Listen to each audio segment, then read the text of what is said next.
하나님의 말씀 봅니다. 하나님 말씀은 누가복음 19장 41절에서 44절 말씀을 같이 한 목소리로 말씀을 봉독하겠습니다. 41절에서 44절.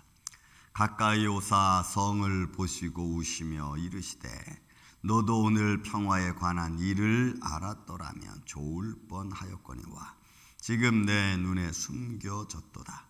날이 이를수록 내 원수들이 두둔을 쌓고 너를 둘러 사면으로 가두고 또 너와 및 그 가운데 있는 내 자식들을 땅에 메어 치며 돌 하나도 돌 위에 남지 아니하리니 이는 내가 보살핌 받는 나를 알지 못함을 인함이니라 하시니라. 아멘.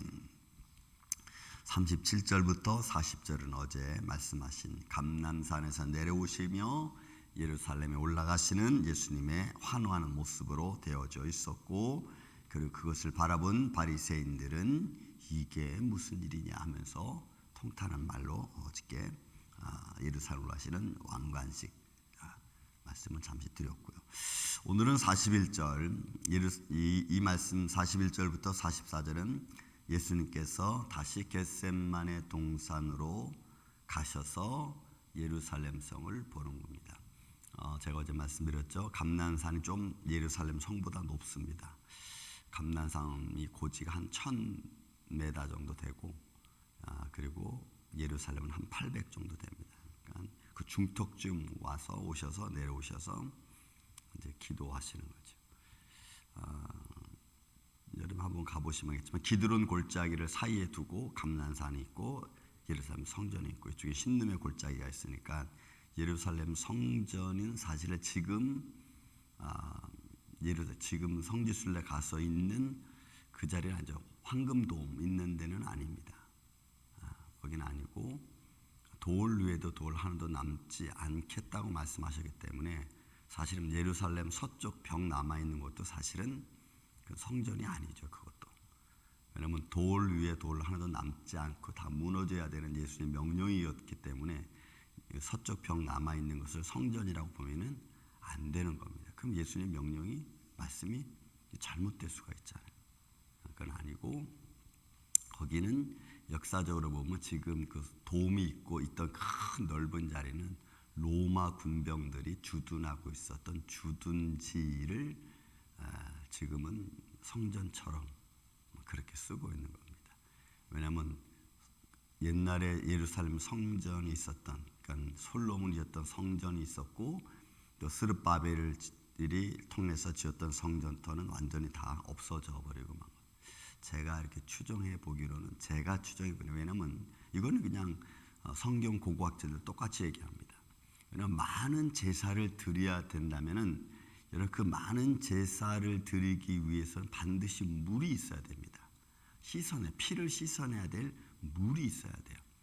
그런데 지금에 있는 황금돔 그 자리는 물이 없어요. 그러면 저 밑에 실로암 보시나 그 밑에 가지고 잡아가지고 또 위로 가까워 이러면은 중간에 피를 받아서 뿌릴 데가 없거든.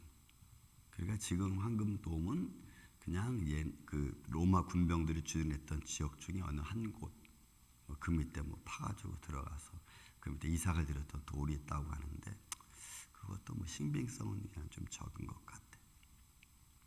근데 그 예루살렘 성전은 예수님 말씀하신 대로 돌 위에 돌 하나 남지 않고 다 파괴됐습니다. 그러기 전에 예수님이 겟세마네 동산에서 예루살렘 성전을 보고 우시죠. 우시는 이유는 뭘까요? 원래 예루살렘 성전은 하나님의 영광의 보좌입니다. 여러분 새 예루살렘이 올 때에는 여러분 그 예루살렘의 모습이 뭐와 같냐면 신부의 모습과 같았고, 그리고 요한계시록 20장, 21장, 22장을 보면요, 그 새 예루살렘 모습은 그냥 하나님의 보호자인 거예요. 그런 상징적인 의미를 갖고 있는 예루살렘이 폭력과 비난과 다툼과 전쟁이 난무한 곳이 된 거예요. 이 땅에 와서 세워진 성전이 그러니 여러분 그 성전이 하나님의 영광의 상징이잖아요. 영광의 상징인 그 성전이 그런 인생의 다툼과 욕심과 고집과 욕망의 장소가 되어버렸으니 여러분, 인간이 얼마나 악합니까? 그러니까 결국 인간의 죄가 하나님의 영광을 다 무시해버리는 거예요. 그 죄의 이게 특성입니다. 그러니까 죄는 우리 마음에 들어오면 우리 마음의 의로움을 다 파괴시키는 거예요. 여러분, 오늘날 교회 성전도 하나님의 영광을 드리는 곳입니다. 예배를 드리잖아요. 건물적인 교회보다도 모임, 성도들의 교회 모임인데, 근데 그 예배 속에서 성도들과의 다툼이 있고 미움이 있고 쉬지 않죠. 성전을 오사 예수님이 겟세마네 동산에서 예루살렘 성전 오십니다. 하나님의 영광의 상징인 예루살렘은 인간의 욕망의 도구가 되어버리고 말았고, 그리고 권력의 집단체가 되어버리고 말았어요. 그런 성전은 더 이상 있을 필요가 없는 겁니다. 왜? 이제는 참 성전이신 예수 그리스도가 오셨으니까 이제는 저 성전은 필요 없는 거예요, 사실은. 그래서 요한복음 3장에 보면 야, 저 성전 헐라, 내가 살만해 짓겠다 하니까 막 그 뜻을 알지 못하는 미련한 인간들은 그냥 길이길이 날뛰는 거지. 야, 이거 46년 동안 지금 아직도 끝나지 않았어. 근데 네가 어떻게 3일 만에 이걸 진다 그래? 하면서 거짓말장이로 몰아가 버리고.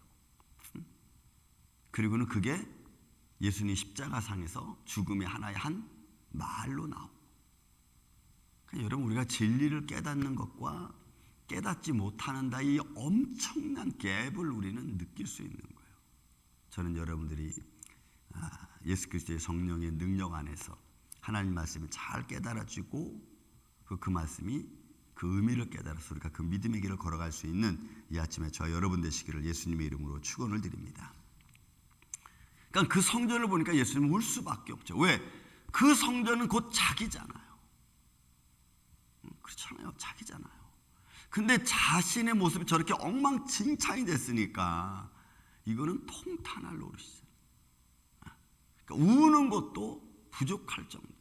마태복음, 마가복음에서 뭐래요? 야, 암탉이 병아를 품으려고 얼마나 애를 썼느냐. 하나님의 사랑과 진실하심이 자기 백성들이 얼마나 아주 진실하게 선지자들을 통해서 또 선견자들을 통해서 여러분 제사장을 통해서 얘기했잖아요. 보여줬잖아요. 그래도 그들은 다 벗어났어요. 그리고 오히려 자기의 모습을 증거해준 선지자들을 죽이고 핍박하고. 그러니까 예수님이 우시지 않을 수 없는 거예요. 그러니까 내 자신을 바라보고 예수님은 그냥 통탄하는 거예요. 근데 그것을 아는 사람들이 얼마나 될까? 제자들도요, 왜 우시는지. 여러분, 우리 자신은 똑같습니다.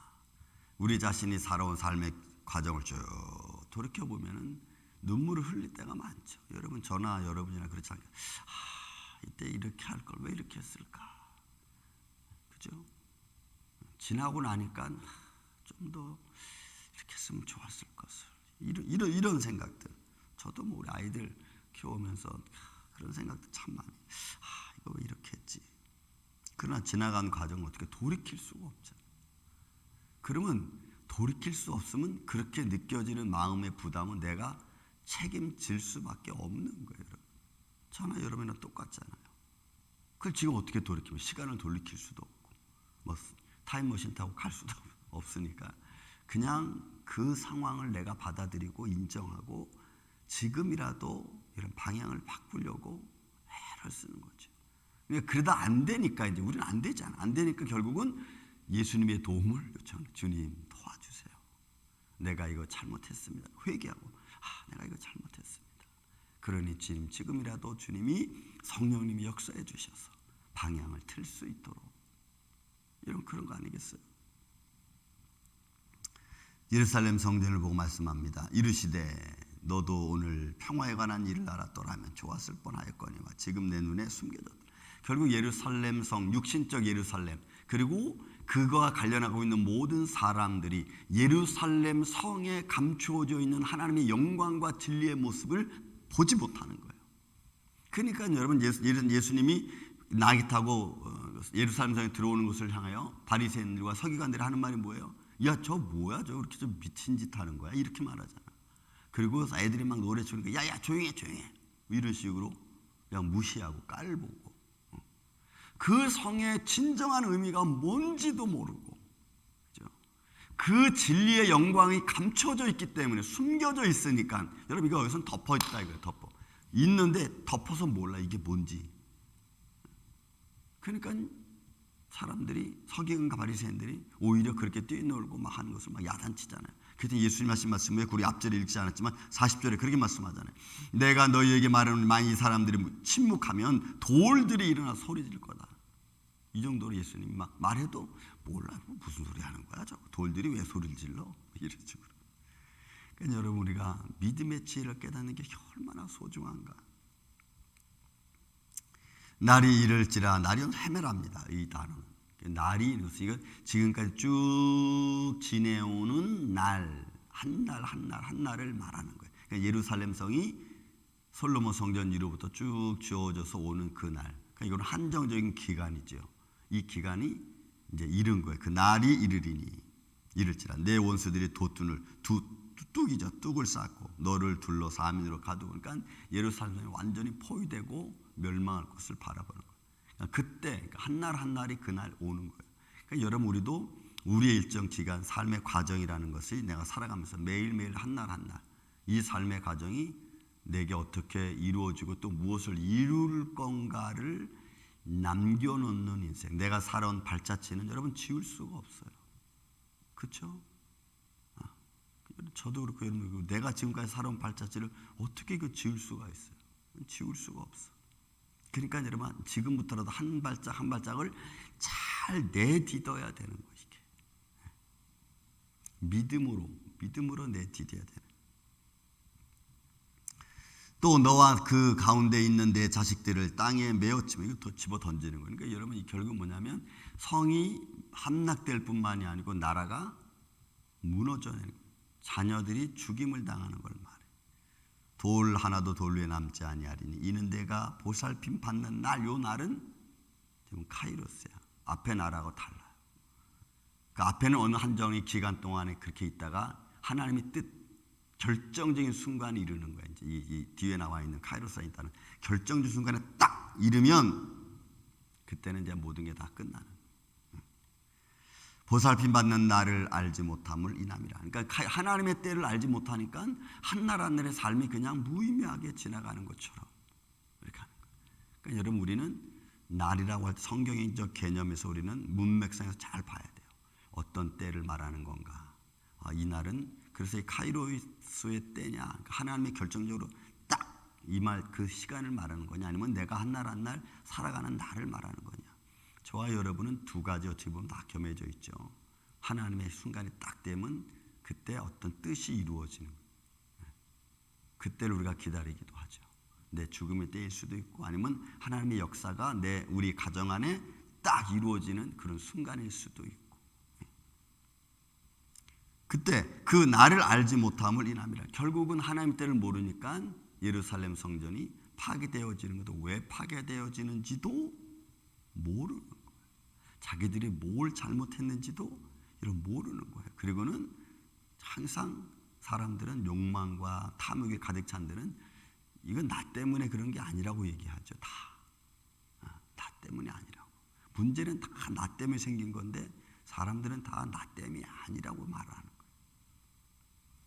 그래서 우리는 우리의 삶의 현장을 인정하고 그것을 똑바로 인식해야 돼. 똑바로 먼저 인식을 하면 그걸 인정하게 돼 있어요.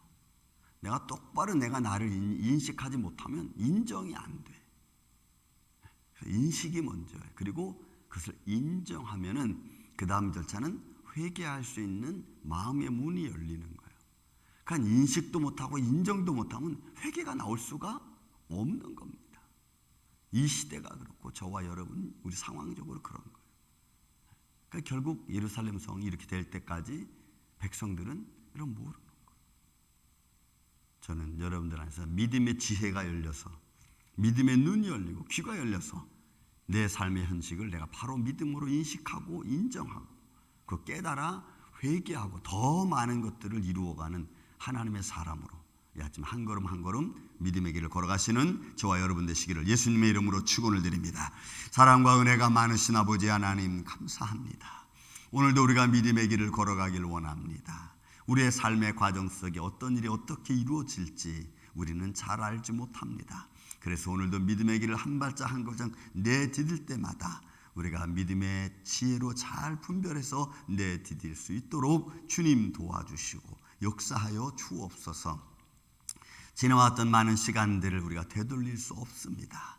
그러나 주님 할 수 있거든 지금 우리를 도와주셔서 우리가 돌아설 수 있도록 우리 삶의 과정이 돌아설 수 있도록 내 주위의 여건과 환경들이 달라질 수 있도록 주님 도와주시옵소서. 그래서 하나님의 영광이 우리 안에 풍성히 열매 맺게 하여 주시고 이로 말미암아 새로운 축복의 가정들로 축복의 자녀들로 축복의 교회로 주님 만들어 주시옵소서. 이 은혜와 손길이 오늘도 우리와 함께 있기를 원합니다. 주님 오늘도 도와주셔서 주님이 주시는 평강의 기쁨으로 복된 하루가 되게 하여 주옵소서. 예수님의 이름으로 기도하옵나이다. 아멘.